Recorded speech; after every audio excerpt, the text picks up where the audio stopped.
Hi, this is K-pop Notes and welcome back to my channel. I'm back, or at least for this time. Between my packed schedule in college, I managed to make a little space to edit this video.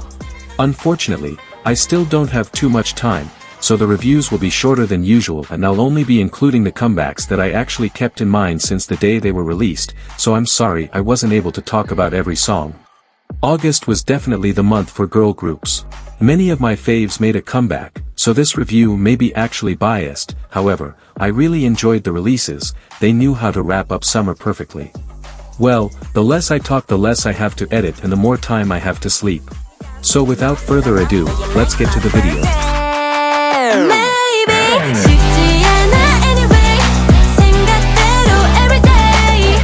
At this point I swear you're just hating ITZY for any reason, cause this song slaps. I honestly think that with this song they sort of returned to their initial sound, a really playful melody without being childish, but rather bold as the strong brassy synths give the whole song that power and impact, and despite the chorus falling a little bit out of place with a more pop-rock influence compared to the hip-hop verses, for me it helps perfectly to picture the positive message of the song which alludes to maintaining optimistic towards life and taking it easy, as at the end of the day everything is just a piece of cake. And yes, we're not gonna lie, I've had stuck the cake since it was released. To be honest, I actually didn't find it annoying. And I'm sorry, but I totally disagree with you wanting Physic Lover to be the title track. This song is just the 2000s rock trend that every girl group has been doing recently, so yeah, I'm a strong ITZY cake title track supporter.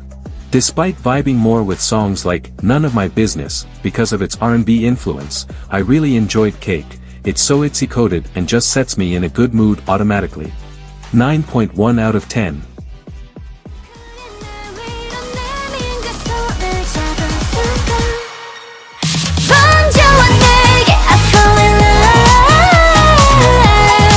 Are we in front of EUNBI's best title track? Possibly. It seems like EUNBI has been consolidating a sound which I would say lays between dance pop and UK garage, with some Moombahthon hints.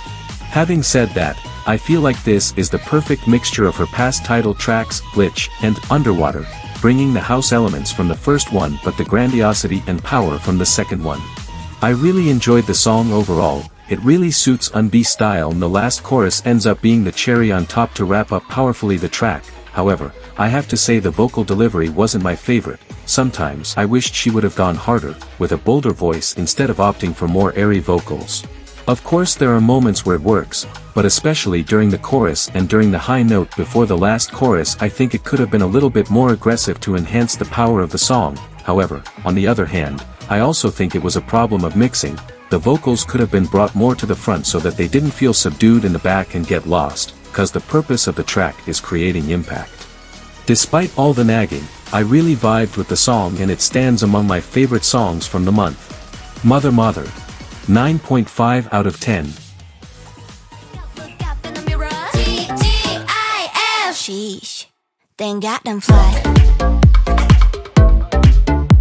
Yes to Future House. Yes to the house genre. Future House is a genre characterized by its minimalistic landscape and sophisticated composition, so because of that, the truth is that the song isn't that complicated. There's mostly one predominant synth leading the whole track. It's pretty straightforward, but at least not boring to me, and I think that their voices have an important role in keeping the interest in the song. I've said it before and I'm saying it now, their vocal tones are so interesting and their director really knows how to guide them during the recording, cause each one of them manages to sprinkle their own personality in their lines. I have to say that the rap section is outstanding and one of the best parts of the song. Not just the delivery of it is exquisite, but the way it was written, the rhymes, and the flow of it is just delightful. I also like the way they managed to not just keep their recent retro cyber aesthetic from GRLGVNG, but also, kept on with their 2000s inspiration from Shooting Star, but this time with a different approach by bringing another characteristic sound from those years that you could have easily pictured on a fashion show. As always XG rocking with their songs. 9 out of 10. Fast forward. After waiting for so long, they finally let my girl get out of the basement. To be honest, at first, I was a little underwhelmed by the chorus. The instrumental hooks have been something constant in her title tracks since their debut, but as their preview songs, it grew on me and I suddenly found myself addicted to the track. It shares a club sound reminiscent of the 2010s house music which she has shown before with tracks like, What You Waiting For. Aside from this being extremely Lady Gaga coded, it's something that artists like the Chainsmokers, Calvin Harris, or even Zedd could have produced back in those years.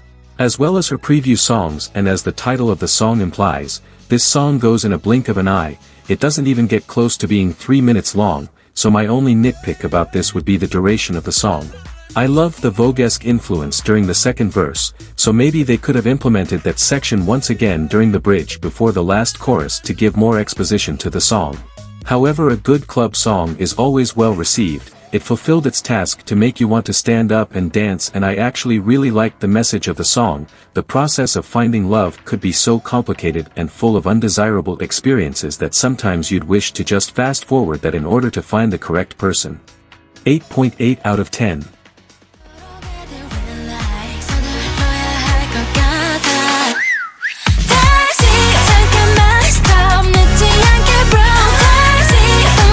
Compared to what I thought at the beginning of her solo career, it seems like Yuri hasn't stayed in her comfort zone with ballads but rather gone to the really bright pop sound. The song isn't the most revolutionary composition or something completely new, however, it manages to feel fresh. I feel like her smooth and light voice makes this type of genre work perfectly for her. It's something that you can listen to without actually caring that much about the complexity, something just to vibe, a characteristic that up to now, her title tracks have shared and that make of Yuri, an artist easy to listen to. I like the way they embodied the concept. Lyrically speaking, they make an analogy between a taxi and the thrilling sensation of love, comparing the speed of the first one to the racing heart of being in love. Also during the song production, they incorporate some elements that denote this urgency, not just the fast pace of the song, but also, the piano during the verses sounds similar to the one played in older video games to indicate that the time was running and you needed to hurry up. This was a song that definitely grew on me and was a nice addition to the end of summer season. 8.5 out of 10. Taking me to places, and you know that I can say yes. Killing me, Philippines, I never knew. This is how 18 years of experience look. OMG, I'm so in love with this song. Yes, I'm biased, absolutely, I don't care, this is absolutely amazing. Okay, let's calm down a little bit. So if it wasn't clear enough from the beginning, Lindgren is one of the main producers in this track, which alongside Melanie Fontana, they've produced songs for Twice like I Can't Stop Me, Cry For Me, Scientist, Brave, and Set Me Free. Something that all these songs share is their sort of Americanized sound production-wise, characterized by pretty minimalistic verses, strong bass lines, and a sense of space during the whole track. Because of that, I wouldn't say that JIHYO's debut, sonically speaking, is that far from Twice's. While Nayeon's debut was reminiscent of the group's older sound, this time JIHYO's brought something that can easily adjust to Twice's most recent catalog. I'm in love with this song. Not just production-wise, but it definitely embraces JIHYO's persona, the way she delivered each and every line with so much passion, and the outstanding performance she presented, just shows how much she had waited for this moment to come, making the whole experience so much more enjoyable. I couldn't be happier for my girl. During the rest of the EP you can strongly feel her soul poured into each and every track, and it feels like it was an album made by herself, just for herself. 10 out of 10.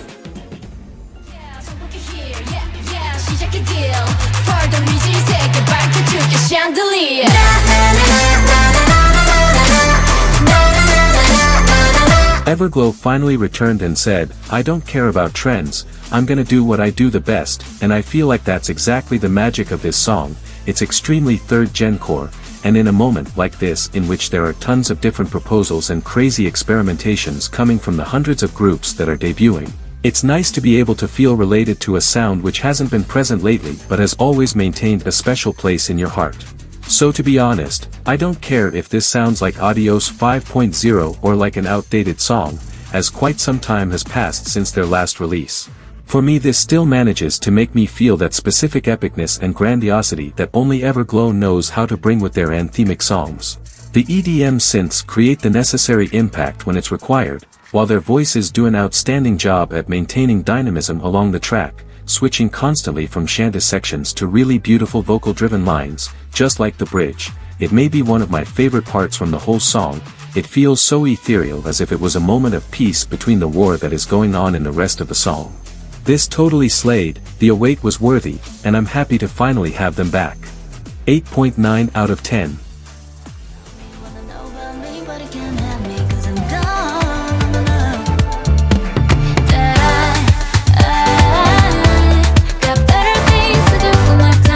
Doesn't this sound like it could have been on the Sweetener album? What a great surprise, to be honest. I wasn't that aware of the release of the song. However, I have to say that it was a nice departure from the sound they've been presenting. Even though Spicy was a little more summery and bright than their other title tracks, it still had these strong brassy synths that overpowered the song. But in here, it's totally the opposite. The fortress of the track is the flow that it creates, that makes you feel like you are floating on water. This is something that I would definitely listen to on a stranded island so that I didn't go crazy. I loved the way that the song progressed. In each chorus, you could hear more and more layered instruments added at the back that made the overall experience entertaining and made you keep your attention on it. This also contributed to adding so many textures that along the beautiful harmonies, made of this something really delightful. Also, I wanted to pinpoint that for being an English single, companies tend to go for this really Americanized funky songs, so it was nice that aespa tried something a little bit different. It still has a pretty Western production that, as I said before, it almost reminds to Ariana Grande. However, the way they played with the different layers and instruments really made me fall in love with the track. 8.4 out of 10. Let's check out some other highlights from the month.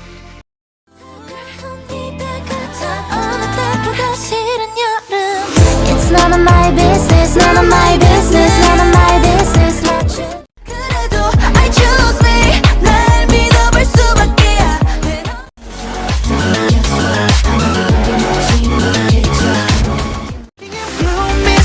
We can make it true. Give me that passion fruit. Come give me that passion fruit. 'Cause you know how to light me up.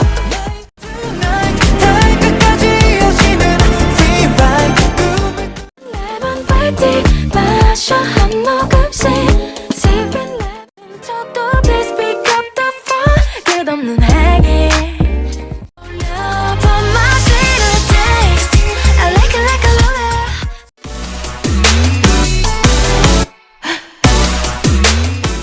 I wanna be better 솔직히 잡은 네 맘에 나의 욕심에 관심했던 상상하던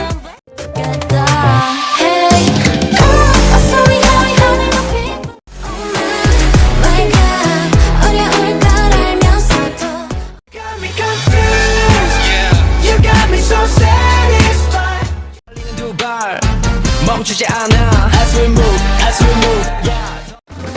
I just can't leave you alone. Can we get even? Not you.